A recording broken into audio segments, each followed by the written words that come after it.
Siamo a Milano per la 18ª edizione del Festival del Volontariato e a parlare di volontariato sono proprio qui con Sandro Dori, che è il coordinatore del gruppo di volontari di protezione civile del Comune di Milano. Ciao Sandro e benvenuto su HTO. Benvenuti a voi.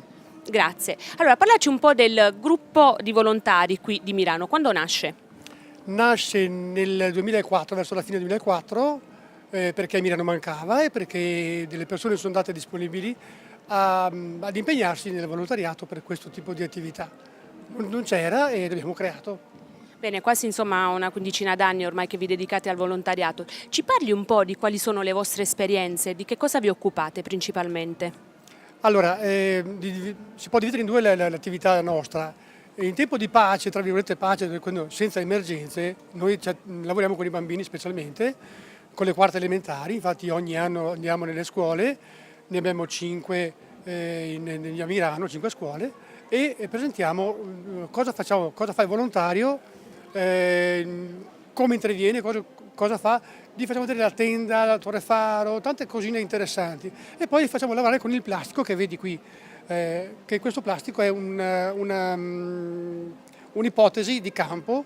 I bambini hanno prima una lezione teorica e poi una lezione pratica costruendolo proprio qui dal vivo. Nei momenti invece non di pace, nelle emergenze, siamo pronti e disponibili, siamo andati all'Aquila con il terremoto dell'Aquila, a Ferrara quando c'è stato il problema di Ferrara, nel Vicentino con l'alluvione, dove purtroppo capita noi interveniamo nei nostri limiti, con le nostre possibilità, con i nostri mezzi. Quanti siete qui a Milano? Allora, ufficialmente siamo una trentina, poi di operativi siamo un po' meno perché capita su 30 persone che quello che non può, quello che ha problemi di lavoro, quello che magari ha qualche altro impegno e non può venire, però una quindicina riusciamo a garantirli sempre di operativi. Io parlavo prima sia appunto con te che con un tuo collaboratore, parlavamo dell'Aquila, quindi che cosa si prova a stare lì, ad aiutare tutte quelle persone che si sono viste così dall'oggi al domani perdere tutto? Allora, io personalmente ho un ricordo emozionante. Ho scoperto il dramma quando sono tornato, perché quando sei lì che lavori sei impegnato nel fare, nel costruire, nel montare tende e sei talmente preso da queste cose che non ti fermi a ragionare.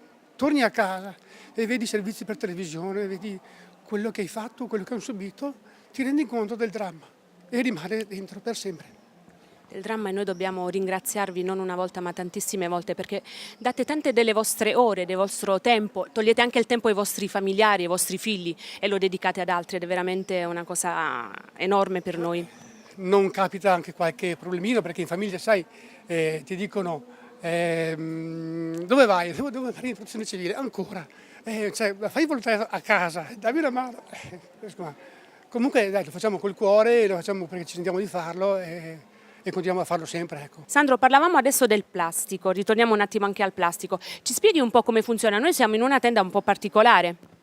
Allora, i bambini delle quarte elementari hanno la parte teorica, facciamo delle video proiezioni, delle diapositive e poi gli facciamo vedere come funziona un campo con le tende, la tenda dei volontari, la tenda della Croce Rossa, la tenda della mensa, i bagni e quant'altro. Una volta visto questa parte teorica, con questo plastico i bambini provano loro a costruirlo. E allora la cosa divertente è che ognuno ha una sua visione del campo, poi piano piano facendoli ragionare gli facciamo mettere un campo in maniera logica, funzionale, per cui dividiamo la zona, diciamo, tra virgolette, notte, dove i volontari stanno, la popolazione che hanno avuto problemi, hanno perso la casa, stanno lì tranquilli nella loro zona e una zona operativa dove sono le tende infermeria, la tenda delle informazioni, la cucina che lavora, bagni e quant'altro.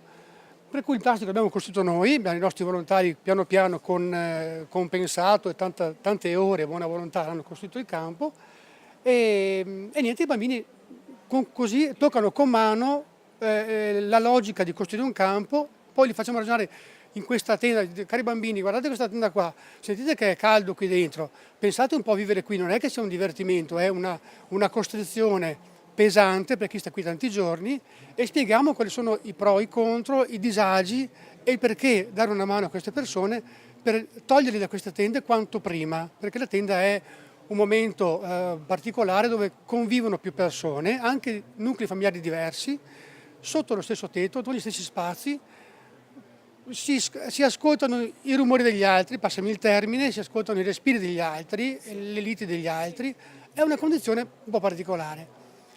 Noi nelle tende cerchiamo di fare il nostro meglio dando il massimo del comfort, questa è una tenda che tu vedi però è mezza, l'altra metà non l'abbiamo montata per motivi di tempo e di spazio, ma c'è una seconda tenda che si monta qui all'interno, che isola da quella esterna, crea un ambiente un po' più raccolto e isolata dall'esterno mettiamo dentro anche un condizionatore d'aria oppure un riscaldatore d'aria, perché appunto per esempio all'Aquila, che è anche una località a 900 metri sul livello del mare, di giorno era molto caldo, necessitava di essere rinfrescata, e di notte era molto freddo, necessitava di essere riscaldata.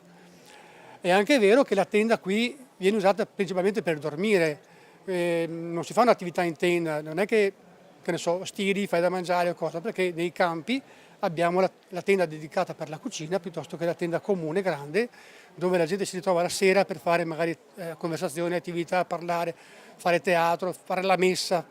È un posto dove la gente che è in queste condizioni passa un po' del tempo insieme, ci si aiuta, ci si dà conforto, ci sono anche gruppi di volontari che fanno attività teatrale o con i bambini, cioè si muove tutta una macchina insieme con noi per agevolare la vita in questi campi, ecco, perché sono periodi abbastanza duri e speriamo sempre limitati nel tempo, ma purtroppo vediamo che a volte sono tempi anche lunghi. Abbiamo visto che fuori avete montato una tenda che è molto grande, a che cosa serve?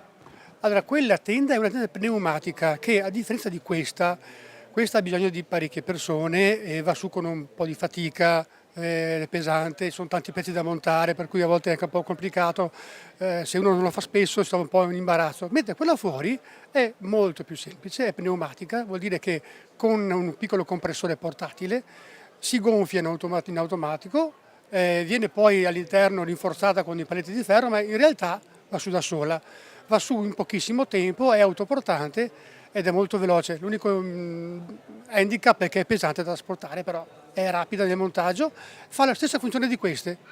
Molto spesso viene usata anche come tenda d'emergenza per il pronto soccorso oppure tenda di comando, per cui là c'è tutto quanto il centralino, diciamo, con il gruppo operativo, radio, telefoni e quant'altro. Parliamo adesso, Sandro, di volontariato. Come si fa a diventare volontari? Allora, volontario si diventa facendo una domanda che viene poi portata ai nostri uffici comunali. Una volta fatta la domanda abbiamo 6 mesi, chiamiamolo di tirocinio, è 6 mesi che serve al volontario per capire noi come lavora e capire al volontario se fa il caso suo. Per cui sono 6 mesi di reciproco studio. Una volta passati questi 6 mesi, che è affiancato ad un tutor comunque, andrà a fare un corso, sono 3 weekend più o meno, con teoria e pratica. Una volta superato il corso è ufficialmente volontario e può operare perché ha avuto quelle nozioni importanti sulla sicurezza soprattutto per poter lavorare con noi. E allora adesso ti chiedo, sicuramente molti nostri amici adesso saranno interessati, quindi vorranno avere sicuramente maggiori informazioni su come poter fare il volontario qui a Milano, anche perché immagino che voi abbiate bisogno di altri volontari anche nel gruppo. Quindi se hai non so, un sito Facebook, un numero di telefono, qualcosa da poter dare ai nostri amici, così vi contattano.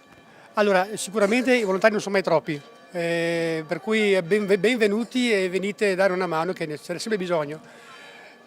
Abbiamo un blog, abbiamo una pagina Facebook, sul Comune di Milano, sul sito ci sono tutti gli indirizzi e poi vi passeremo anche l'indirizzo che c'è scritto nel volantino, poi con gli indirizzi e con il numero di telefono. Grazie mille, grazie ai nostri angeli silenziosi che lavorano nel silenzio, grazie. Grazie a voi e buona giornata.